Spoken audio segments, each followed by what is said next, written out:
We just had some students from Westland High School here where we did a little 3D machined model of Mount Hood. A bunch of them were asking, how did you do the cam for that? I thought I could show them and show you as well. One little trick is if your model doesn't look as cool as you want it to, you can scale the mesh non-uniformly. So if you scale the Z more, so like 2, right, or 1.5, you're going to make it look a lot cooler. I had a piece of Douglas fir wood that was 9 by 8 3/4.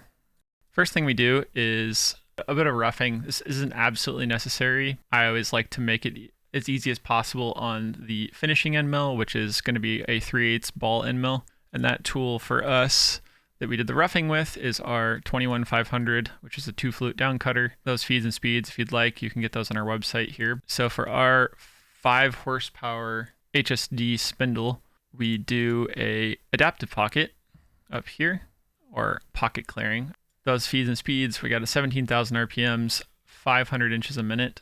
It might be a little fast, but Douglas fir is so soft that it's not really much of a problem to really push through it. So we want to do some stock to leave. I did 40 thousandths 0.3 roughing step down. Kind of leave it at that. Keep it pretty simple. I did set the stock bottom so that we don't go below 0.375. Then we ended up using tape and glue. Keep this piece down to the table. But other than that, it's a pretty simple operation. We're just trying to reduce the amount of stock. I did select stock contours with no machining boundary, so it will go and clear all of the stock to that height. And that kind of reduces the chances that you're going to run into the stock with your other tools, like your finishing tool. So second adaptive pocket, which I just duplicate or Control or Command D, and then do some changes to that. We do want to make sure and check rest machining. When we actually did this, I did not have rest machining checked, and we did a bunch of air cutting, which was fun. I still have stock contours checked, and then I do keep shaft and holder on because we have our tool holders in there, and then the tool, and we know what that is, so we can make sure and not collide. Heights, left the stock the same, stock bottom. Over on passes, it's really not a big deal in this case. On metals, for example, you probably want to keep it just a climb, but woods, it doesn't seem to matter a whole lot in a roughing operation. Maximum rough down, kind of shorten that a little bit so that you do more step downs and try to catch more of the kind of remainder.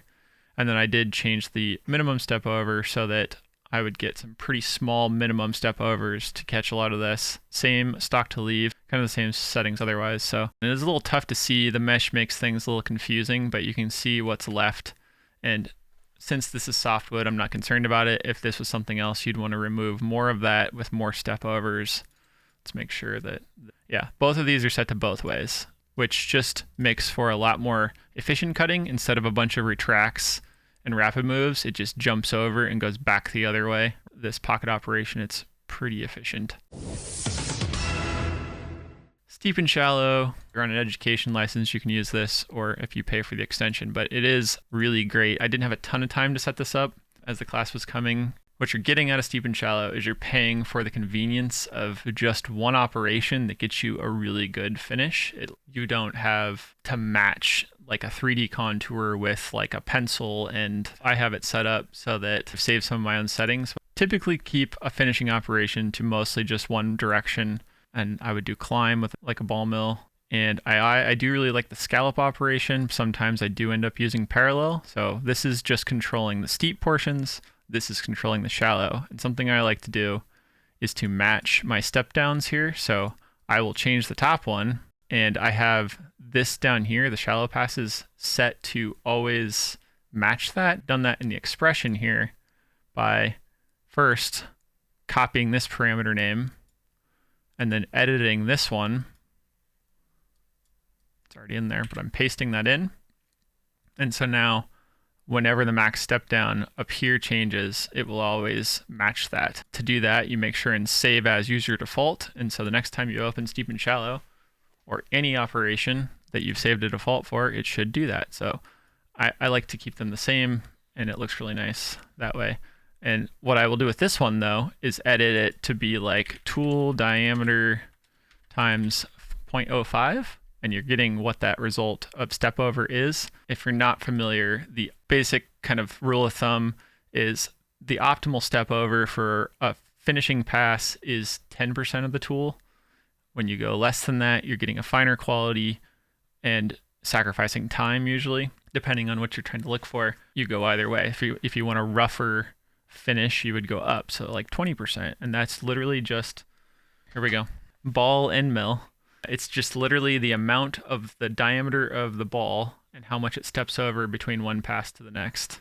Stress ball. Use these expressions. You can search for those parameters down below, and this is something else that's saved in mine, and I usually keep it at 5%, sometimes 10, and I'll come in here and change that. So depending on what tool gets loaded, you're automatically adjusting these things and basically ready to generate right off the bat. So I'll go back to the one that I actually used. And again, 3/8 inch ball end mill, 2 flute upcut ball end mill, carbide. The cutting feed rate around 300, but you can typically go faster than that. I knew we were going to be going through a little bit more material than normal, so I kept it somewhat slow. Same thing with shaft and holder. I set the geometry to silhouette, tool outside boundary. Same thing with the bottom height. I don't want the tool to go below 3/8 of an inch. I like to do an overlap. Step down was 30 thousandths, so we ended up with an 8% step over, and I think it was a little fine for the class use. And then I do a scallop, typically on the shallow, and kept that at climb as well. I do like these optimize open pockets and spiral. Also smooth offsets. I have everything checked, basically. And those two matched. Sometimes, I'm surprised I didn't do this, but I will add smoothing. What we get is a lovely output, and I'll show you some video here of what that model ended up looking like. I think it probably took 20-25 minutes, which a lot of it was the finishing, and so it turned out really nice. If you don't have steep and shallow, what you would end up doing, a 3D contour for the steeper portions, and you can do a combination of setting heights. You can also look at it by slope and start to look at, like, you know, from 0 to 90, where are you looking at it? So we'd probably want like 40 and 90 for this. So that gives you some portion of the steeper portions. Then you can look at doing like a scallop for some other portions. And so you're trying to blend those through multiple operations. That's all that steep and shallow really is. It just puts all this together for your convenience and overlaps them nicely, so you get a nice consistent output with whatever that is. And you're just gonna have to do that on your own without steep and shallow, which is an extension. So if you have questions, let me know in the comments and I'll try to answer them.